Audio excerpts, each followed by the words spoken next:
இறைவனின் கருணை ஏன் அனைவருக்கும் சமமாக கிடைப்பதில்லை அப்படின்ட்டு யோசித்தோன்னா,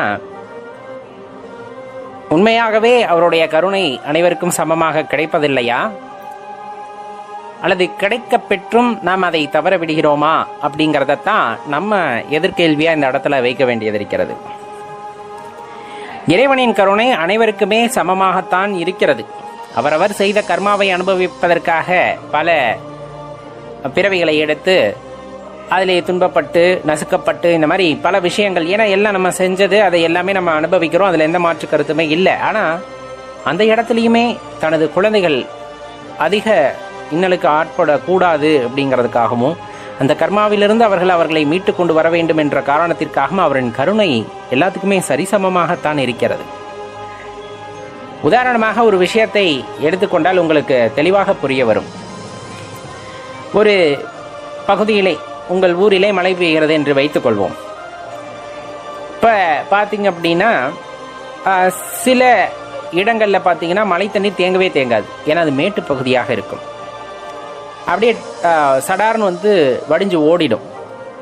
சில இடங்களில் பார்த்தீங்கன்னா கொஞ்சமாக தண்ணி தேங்கி இருக்கும், அது சின்ன பள்ளமாக இருந்திருக்கும். அந்த இடத்துல மீறி எல்லாமே படப்படன்னு ஓடி போய் என்ன பண்ணும், ஊரில் ஒரு ஓரமாக ஒரு பெரிய ஏரி குளம் குட்டை இந்த மாதிரி இருக்கிற பகுதிகளில் தண்ணி நிரம்ப தேங்கி இருக்கும். இப்போ இதை எப்படி நம்ம கருணையோடு ஒப்பிட முடியும் அப்படின்னா, மழை பெய்கின்றது ஒரே அளவாக அந்த பகுதியிலே பெய்கிறது.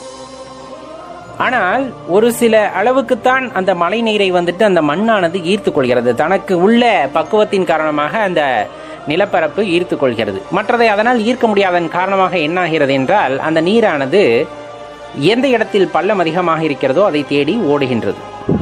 பள்ளமும் சிறிய பள்ளமாக இருக்கும் பொழுது அது நிரம்ப நிறைந்து விட்டு பின்னர் இன்னும் பள்ளமான இடத்தை நோக்கி அது பாய ஆரம்பிக்கின்றது. அப்போ அந்த இடத்துல போய் தான் முழுமையாக நிரம்புகிறது. இறைவனின் கருணையும் அதே போலத்தான். இறைவனின் கருணையும் அப்படித்தான். இறைவன் யாருக்குமே பாரபட்சம் பார்ப்பதில்லை. எல்லா உயிர்களுக்கும், மனிதர்களுக்கு என்று நாம் குறிப்பிடவில்லை, எல்லா உயிரினங்களுக்குமே அவர் சரிசரமான கருணையைத்தான் காட்டுகிறார். எப்படி அப்படின்னு பார்த்தோன்னா, யாருக்குமே அவர் பிரித்து பார்ப்பதில்லை. எல்லா உயிரினங்களையும் ஒன்றாகத்தான் நினைக்கிறார். ஏன்னா கர்மாவை அவங்கவுங்க அனுபவிச்சாலும் எல்லாமே குழந்தைகள் தானே, எல்லாத்தையும் ஒரு வகையில் மீட்டு தன்னுடைய ஐக்கியப்படுத்தி கொள்ள வேண்டும் என்பதுதான் இறைவனின் நோக்கம். அதனால கருணை எல்லாத்துக்குமே சரிசமமாக இருக்கிறது. எந்த இடத்தில் தான் என்ற கர்வம் ஓங்கி ஒருவன் தன்னை உயர்வாக நினைக்கிறானோ அவன் மேட்டுப்பகுதியாக மாறிவிடுகின்றான். மழை பெய்கிறது, ஆனால் அந்த மேடுகளிலே நிற்பதில்லை, சரிந்து கீழே தண்ணீரானது ஓடிவிடுகிறது. அந்த கருணையும் அப்படித்தான். இறைவன் உங்கள் மீது கருணையை காட்டினால் கூட தான் என்ற கர்வத்தினால் உயர்ந்து நிற்பது போல ஒரு மாயை உண்டாக்கி கொண்டு நீங்கள் மேட்டு பகுதி போல் ஆகுவதால் அந்த கருணையை முழுமையாக உங்களால் உட்கிரகித்துக் கொள்ள முடிவதில்லை. ஏன்னா தான் அப்படிங்கிற எண்ணம் அங்கு உயர்ந்து நிற்கிறது. அப்ப இறைவன் முன்னால் அல்லது இறைவனின் கருணை அப்படிங்கிறது பார்த்தீங்க அப்படின்னா அந்த இடத்துல தங்குவதில்லை, மாறாக அப்படியே சரிந்து கீழே வர ஆரம்பிக்கிறது. எந்த இடத்துல சின்ன சின்னதாக பக்தி கொள்பவர்கள் இருக்கிறார்களோ அவர்களுக்கெல்லாம் அவர்கள் ஏற்ற பக்திக்கு ஏற்றவாறு அந்த இடத்துல நீரானது நிரம்புகிறது. அந்த கருணையானது அவர்களிடம் குடிக்கொள்கிறது. யார் ஒருவன் தான் என்ற அகந்தையை ஒழித்து தான் இறைவனின் முன்னால் ஒன்றுமே இல்லை அப்படின்னு தன்னை ஒரு சிறுமைப்படுத்திக் கொள்கிறானோ, எல்லாமே இறைவன் தான், எல்லாமே இறைவன் செயல்தான், நம்மால் ஆவது எதுவும் இல்லை, இறைவனின் கருணை இருந்தால்தான் எல்லாம் சாத்தியம், அவரின் செயல்பாட்டுக்கு ஏய்ந்து சென்று விடுவதுதான் வாழ்க்கையை சிறப்பாக்கும் அப்படின்ட்டு யார் ஒருவர் அந்த உண்மையை உணர்ந்து கொள்கிறாரோ அவர் ஆழ்ந்த பள்ளம் போல, ஆழமான பள்ளம் போல. அப்ப இங்கெல்லாம் ஓடி வந்த கருணை அவர் ஏற்றுக்கொள்ளவில்லை, தான் என்ற கர்வத்தில் இருந்தவர். அடுத்து ஒரு சின்ன குழி, சின்ன பக்தி, அப்படியே யார் ஒருவர் ஆழ்ந்த பக்தி கொண்டிருக்கிறாரோ அவர் பெரிய பள்ளம் போல இறைவன் கருணையை முழுமையாக ஏற்றுக்கொள்கிறார். ஏன்னா எல்லாமே இறைவன் செயல் என்று அவர் சென்று விட்டார்.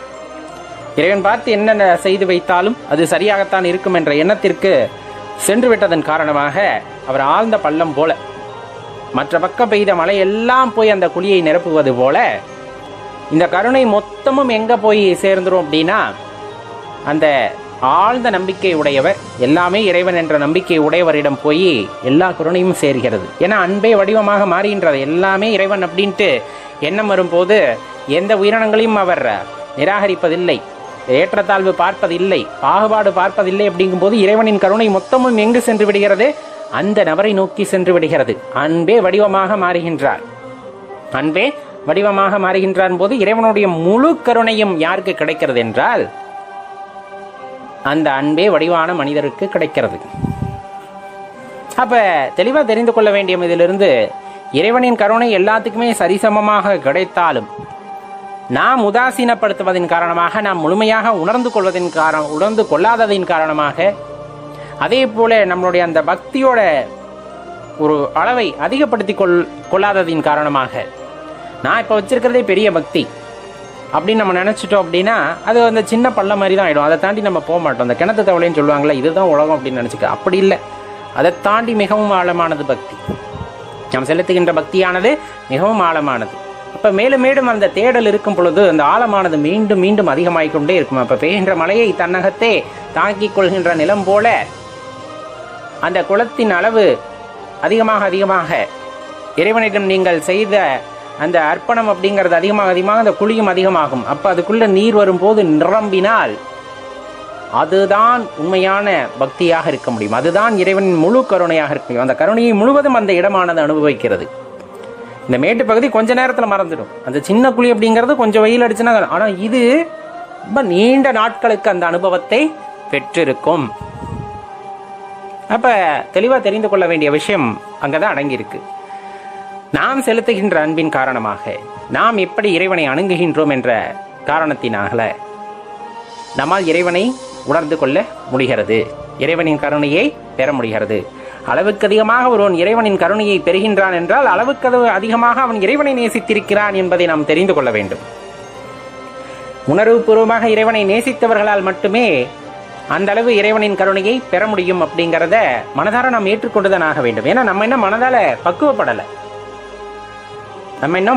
பக்குவப்படலை. இறைவனின் கருணை எனக்கு கிடைக்க மாட்டேங்கிறதே, இறைவனை என்னால் காண முடியவில்லையே, உணர முடியவில்லையே, நம் உள்ளத்திலே அந்த வெற்றிடத்தை நாம் ஏற்படுத்தவில்லையே. ஒரு வெற்றிடம் ஏற்பட்டால் தான் அதை நிரம்புவதற்கு கருணையானது அங்கே வரும். உள்ளம் வெற்றிடத்துமே இல்லை. எங்க பார்த்தாலும் பணம், வீடு, குழந்தைகள், இந்த மாதிரி எல்லா விஷயங்களால் அந்த உள்ளம் நிரம்பி இருக்கிறது. அவர்களை சார்ந்த எண்ணங்களால் நிரம்பி இருக்கு. ஏதாச்சும் ஒரு சின்ன வெற்றிடம் இருந்தால் தானே இறைவன் அங்கு வந்து அமர்வதற்கு. எந்த இடமும் கொடுக்கவே இல்லை, எல்லா இடத்தையும் நிரப்பி வச்சிருக்கோம். அப்ப அதெல்லாம் தூக்கி போட்டுருமானா கிடையாது. இறைவனுக்குன்னு தனியா ஒரு பகுதி, இறைவனுக்கான அந்த தனித்துவமான பகுதி, அந்த வெற்றிடமானது உள்ளே முதலில் உண்டாகிவிட்டால் அதை நிரப்புவதற்காக இறைவன் வரும்போது நிரம்புகிறார். அந்த சுவையின் காரணமாக, அந்த நேரத்தில் இறைவனை நினைக்கக்கூடிய அந்த சுவையின் காரணமாக அது மீண்டும் மீண்டும் தாகமாக மாறும். ஏன்னா அந்த அன்பு மிகப்பெரியது அல்லவா, அந்த சுவையானது மிகப்பெரியது. அதை அனுபவிக்கும் போது இன்னும் மேலும் மேலும் அதை அனுபவிக்க வேண்டும் என்ற காரணத்தின் காரணமாக அந்த வெற்றிடமானது பெரிதாகி கொண்டே போய் அங்கே கருணை அப்படிங்கிற அந்த விஷயமானது வந்து நிரம்பிக்கொண்டே இருக்கும். அன்பே வடிவமாக நீங்கள் மாறுவீர்கள். அது உங்கள் கையில் தான் இருக்கிறது. முழுக்க முழுக்க அது யாரின் கையில் இருக்கிறது என்றால் உங்கள் கையில் தான் இருக்கிறது. மற்றவர்களால் உங்களுக்குள் பக்தியை உண்டாக்க முடியாது, அன்பை உண்டாக்க முடியாது. அது நீங்கள் நினைத்தால் மட்டுமே நடக்கக்கூடிய விஷயம் அப்படிங்கிறத தெளிவாக தெரிந்து கொள்ளுங்கள் என்பதை. சாதாரண விஷயம் அல்ல, ஆனாலும் நடக்கக்கூடிய விஷயம்தான் என்பதை மனதில் நிறுத்தி கொண்டால் கண்டிப்பாக இறைவனை நம்மால் உணர முடியும். ஏன் நான் சிவபெருமானை வழிபட வேண்டும்? எதற்காக நான் சிவபெருமானை வழிபட வேண்டும்? நல்ல கேள்விதான். காரணம் இருக்கிறது.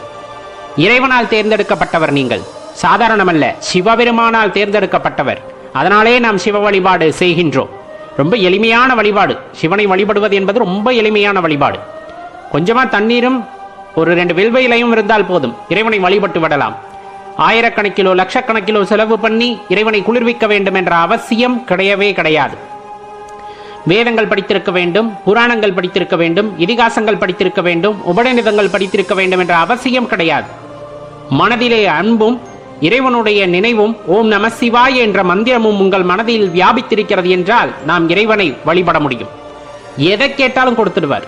வரங்களை அள்ளி அள்ளி கொடுக்கக்கூடிய கடவுள். ஆனால் தெளிவா தெரிந்து கொள்ள வேண்டியது, அவ்வரம் யாது என உணர்ந்து கேட்டல் வேண்டும். எந்த இடத்துல இருந்தாலும் இறைவனை வழிபடலாம். நம்ம இங்க இருக்கோம் அங்க இருக்கோம் அப்படின்லாம் கிடையாது. மனம் ஒருமைப்பட்ட நிலைமையில நீங்க எங்க இருந்து வழிபட்டாலும், இன்னும் சொல்ல போனால் மயானத்திலிருந்து வழிபட்டாலும் இறைவன் நமக்கு நல்ல வழியை காட்டுவார். நீக்கமறந்த நிறைந்திருக்கக்கூடிய பரம்பொருள் எல்லா இடங்களிலும் வீற்றிருக்கிறார். வீட்டிலே இருந்து வழிபடுகின்றேன், மயானத்திலிருந்து வழிபடுகின்றேன், விளையாடும் போது வழிபடுகின்றேன், வேலை செய்யும் போது வழிபடுகின்றேன், எந்த இடத்திலிருந்து வேணுமானாலும் நீங்கள் வழிபடலாம். அதற்கான அருளை கொடுக்கக்கூடிய ஆற்றல் சிவபெருமானுக்கு எப்பொழுதுமே உண்டு. முக்தியளிக்கக்கூடிய கடவுள், ஆன்மாவின் அந்த ஒரு பரிசுத்த தன்மைக்கு ஏற்றாற் போல அந்த ஆன்மாவிற்கு ஓய்வையும் முக்தியும் அளிக்கக்கூடிய இறைவன் யார் என்றால் சிவபெருமான். அதனால் தான் நாம் அவரை வழிபடுகின்றோம், வழிபட வேண்டும் என்றும் கூறுகிறார்கள். அவரை வழிபடுவது அப்படிங்கிறது தனித்துவமான ஒன்றல்ல, நம்மை நாம் வழிபடுவதுதான் சிவ வழிபாடு அப்படின்னு சொல்லக்கூடியது. அவர் பரமாத்மா, நான் ஜீவாத்மா, அவரிடமிருந்து பிரிந்து வந்திருக்கின்றோம். நம்மை நாம் போற்றி நம்மை நாம் வழிபடும் போது அது சிவபெருமானையே வழிபட்டதற்கு ஈடாகிறது. அதனால்தான் சிவ வழிபாடு சிறந்தது என்று கூறுகிறார்கள். கலை, ஞானம், இந்த மாதிரி பல விஷயங்களையும் உங்களுக்கு என்ன வேண்டுமோ அறிவு, ஒரு துறையிலே பெரிய இடத்திற்கு நீங்கள் வர வேண்டும் என்றாலும் அதற்கான ஞானத்தை கொடுக்கக்கூடிய கடவுள் சிவபெருமானாக இருக்கின்றார். ஆக்கலும் காத்தலும் அழித்தலும் அருளலும் மறைத்தல் என்னும் 5 பெரும் தொழில்களை செய்யக்கூடிய இறைவன் இந்த உலகத்தில் ஊழி காலத்திலும் கூட அழியாமல் இருக்கின்ற ஒரு பெரும் சக்தியாக இருக்கின்றார் என்றால் அது சிவபெருமானை. அந்த ஒரு காரணத்திற்காகத்தான் நாம் அவரை எளிமையாக வழிபடுகின்றோம், எங்கிருந்தாலும் வழிபடுகின்றோம். ஆதியும் அந்தமும் இல்லாத பரம்பொருளை நாம் வழிபடுகின்றோம். அப்படிப்பட்ட பாக்கியம் நமக்கு கிடைத்திருந்ததென்றால் நம்மை விட இந்த உலகத்திலே மிகப்பெரிய பாக்கியசாலி யாரும் இல்லை என்பதை உணர்ந்து கொள்ளுங்கள்.